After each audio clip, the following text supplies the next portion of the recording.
Hey boys, we're back today with some more lore. Mainly I'll make Risk of Rain 2 lore vids, but I'm trying to expand my content pool, so we're going to be making a lore vid on Mortal Shell today. I like Mortal Shell because it's like a Souls-like game. I love games like Dark Souls, Demon Souls, and Bloodborne because they're hard as hell, and I think they're made for like people that just like punishment, I guess.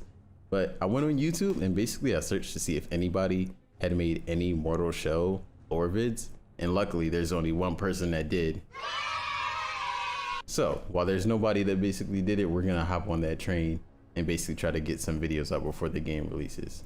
But basically talking about Mortal Shell and its lore, you basically play as these shells and you can possess them, which they're like the character classes.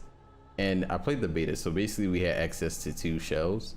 So the one we're going to be talking about today is Tiel, the Acolyte, which is like the assassin class. And I actually like it.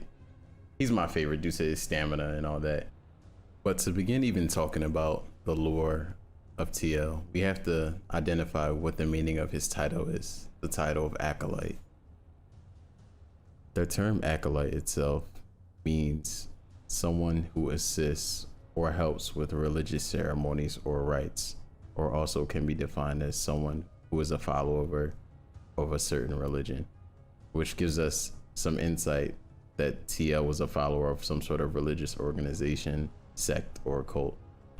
Just this one piece of information gives a lot of context to Tiel as a character and a lot of the things that he's saying in the lore you get when you upgrade him at Sister Genessa. But moving along, the first piece of lore basically says,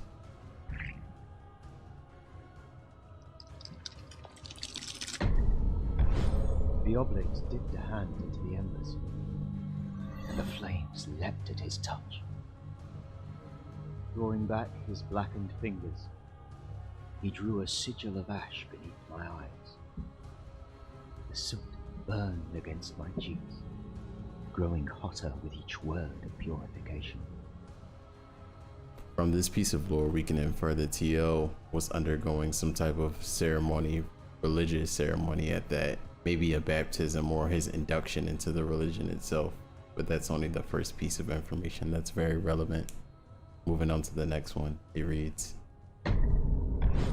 as smoke choked my vision, and tears welled in my eyes, the world itself burned white hot, but beneath it all, there was nothing. No monsters, no gods, only oblivion. The consecrated fires revealed cinders and shadows, yet I strained to see more. Surely these sages offered more than the assurances of annihilation. From this next piece of lore, we can tell that Tiel was going through an epiphany or realization of some sorts as he went through this ritual or ceremony.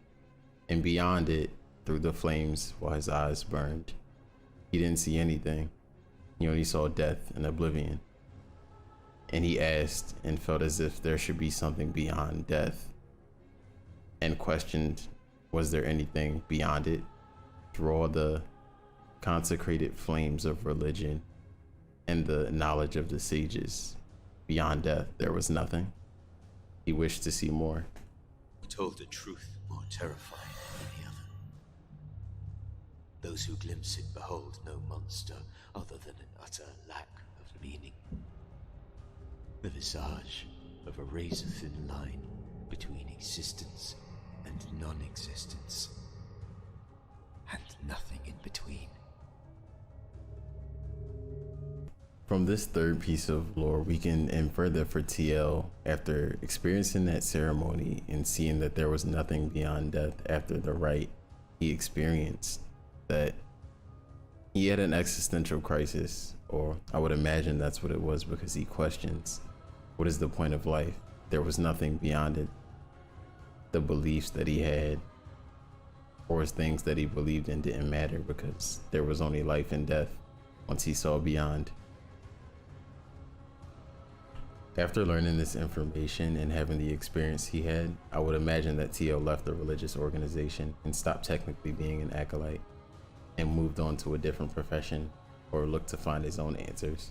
If you observe Tiel's appearance, the dark garbs over him, the small nimble weapons he uses, and the skull-like mask over his face, I would imagine that he became an assassin or warrior of some sorts to find his own way in life after glimpsing the truth of what lie beyond death.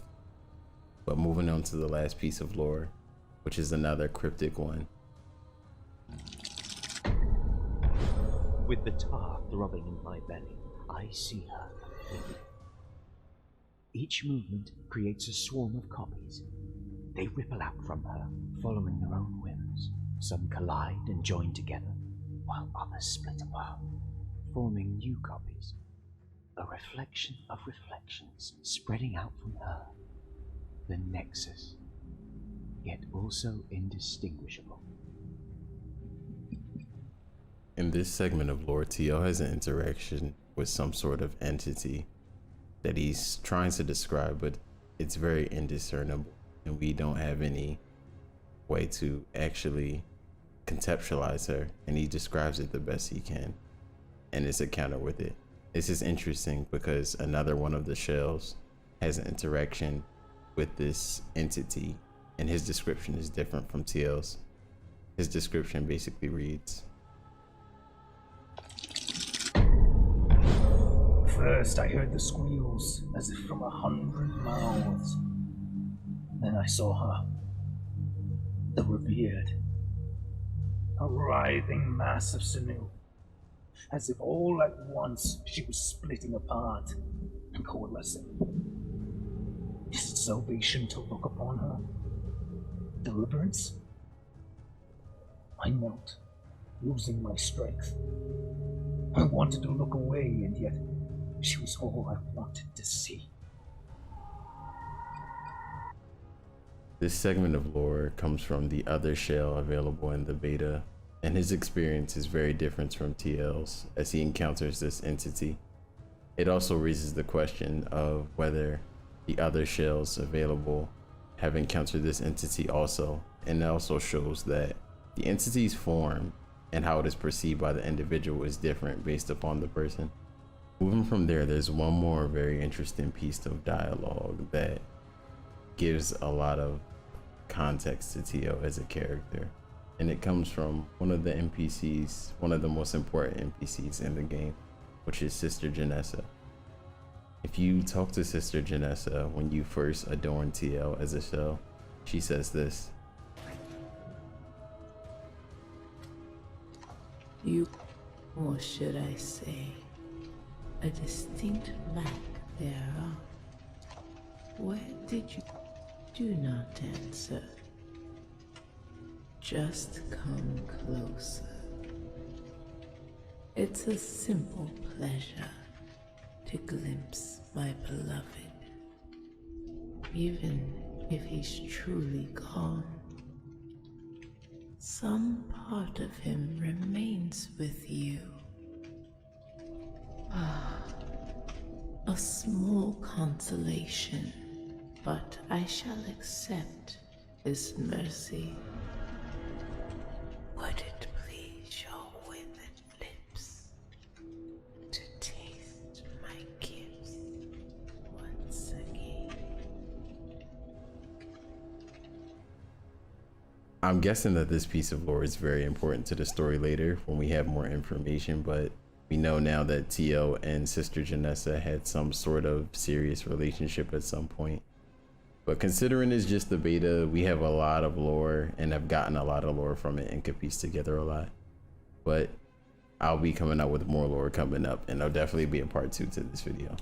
But thanks for watching, guys. Share your theories, what you think about, Tiel and some of the lore of Mortal Shell. Like, sub, share. I would appreciate the support, and I'll see you guys next time with more Mortal Shell lore.